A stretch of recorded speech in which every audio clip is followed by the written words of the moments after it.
presentamos con árboles adultos en la ciudad, aquí, levantados con los criterios eran distintos, que debido a lo que hoy entendemos es inadecuada elección de especie que no dispone del espacio necesario para su correcto desarrollo. Son únicamente estos casos en los que se presenta alguno de los fondos condicionantes en los que se deben realizar por la posibilidad de las fachadas, se debe mantener un metro libre entre la rama de los árboles y las fachadas, voladizos o balcones de las edificaciones adyacentes, como indica la ordenanza de gestión de protección del arbolado urbanos, artículo 20, o interferencias con vehículos en calzadas o tracción válida, o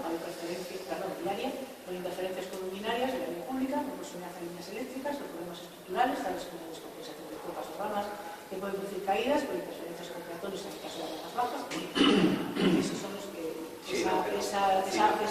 esos arbolados que se puso hace unos años y que ahora parece que no son adecuados,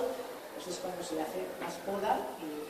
se hace la poda. Ha habido muchos años en Vitoria que los criterios de poda eran otros, que era no podar, era no meter una tijera en algo. Pero serán cosas de los técnicos o de la gente que claro, entiende esto, pero de nosotros que no somos nada entendidos de esto, pues no podemos decir mucho. Yo